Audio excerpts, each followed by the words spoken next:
अस्सलाम वालेकुम नाजरीन, आप देख रहे हैं प्रोग्राम एतराज है। मैं हूं आदिल अब्बासी। ऑपोजिशन को एक और धचका गुज़िश्ता रोज लगा सेनेट के अंदर, जिससे यह तक़वियत मिलती है कि ऑपोजिशन तमाम तर अपने नंबर गेम के बावजूद हुकूमत को किसी भी मामले में जो है वो नहीं रोक पा रही। खुद सेनेट के अंदर अक्सरियत के बावजूद कई ऐसे फैसले कई ऐसे मराहिल आए जिसके अंदर ऑपोजिशन को कानून साजी हो, लॉन्ग मार्च हो या दूसरे मराहिल हो, सियासी तौर पर भी उस पर जो है वो कामयाबी हासिल नहीं हो सकी जो वो हुकूमत के खिलाफ करने के दावे करते हैं। हाउस इन ऑर्डर का मंजर पेश कर रही है ऑपोजिशन जो हमारे सामने है। जो फैसला करते हैं, जो बात करते हैं, कभी कोई निकल जाता है, कभी नून, कभी पीपल्स पार्टी, कभी कुछ।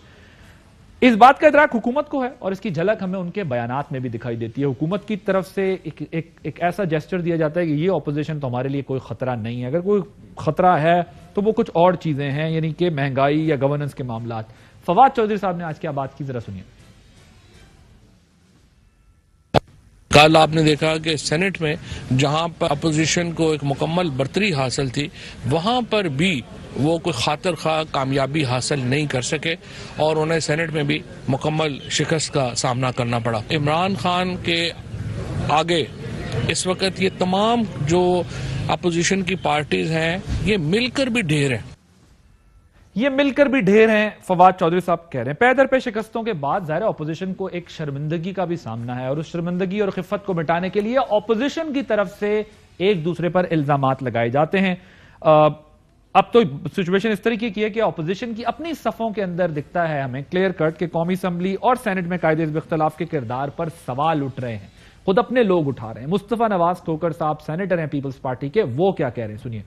यूसुफ रजा गिलानी साहब, मैं उनकी बड़ी इज्जत करता हूं, लेकिन माजरत के साथ हमारे लिए ये लोगों को जवाब देना मुश्किल हो जाता है बार बार। कि अब जिस तरह पिछला जो एक इजलास था, जब ये बिल्स वगैरह वहां पर पहले दिन पेश हुए तो वहां पर शहबाज शरीफ साहब भी नहीं थे, फिर आज गिलानी साहब नहीं थे। तो जब खुद कायल नहीं हो पाते तो हम कैसे लोगों को, अवामुन्नास को कायल कर पाए, आपको कायल कर पाए कि वाकई हम इस हुकूमत को हटाने में संजीदा है। मुझे नहीं पता ये मुस्तफा नवाज खोकर साहब की अपनी राय है, पार्टी की राय, क्योंकि मैं थोड़ी देर पहले ये देख रहा था, टिकट्स चल रहे हैं कि बिलावल भुट्टो साहब ने टास्क दे दिया है राजा परवेज अशरफ साहब को और यूसुफ रजा गिलानी साहब को कि जो प्रोपेगेंडा तहरीक इंसाफ की हुकूमत पीपल्स पार्टी के खिलाफ कर रही है उसको जो है उसका काउंटर आर्गुमेंट जो है वो दिया जाएगा और जो एक कंफ्यूजन फैल रही है उसको दूर किया जाएगा। लेकिन खुद मुस्लिम लीग नून के साद रफीक साहब भी ऑपोजिशन के किरदार पर यह कह चुके हैं, मार्च से कुछ ना कुछ निकलता है, कोई लॉन्ग मार्च कभी जाया नहीं होता। मैं ये समझता हूँ कि ऑपोजिशन को अपनी सरगर्मियों में इजाफा करना चाहिए, लेकिन हकीकत यह है कि लोग ऑपोजिशन के बारे में भी कहते हैं कि वो इफेक्टिव ऑपोजिशन नहीं कर रहे हैं। तो ये तो ऑपोजिशन की सूरत हाल थी। हुकूमत के मामलात कुछ इस तरह है कि हुकूमत के सामने महंगाई का चैलेंज है, लेकिन उसके लिए भी उन्होंने कुछ ना कुछ सोचा हुआ होता है। जो ऑपोजिशन के बारे में हुकूमत ने करप्ट होने का नैरेटिव बनाया था, वो भी जो है वो ढेर होता जा रहा है। अहम तरीन खबरें अब एक क्लिक की दूरी पर, आपके पसंदीदा टॉक शोज हों या अहम मुल्की या गैर मुल्की शख्सियात की न्यूज कॉन्फ्रेंसेस, हर लम्हा बाखबर रहने के लिए सब्सक्राइब करें हमारा यूट्यूब चैनल। मौसम की सूरत हाल हो या खेल के मैदान से खबरें, अपने मोबाइल फोन से मुल्की और बैनुल अक़वामी अहम खबरों तक रसाई के लिए डाउनलोड कीजिए मोबाइल ऐप।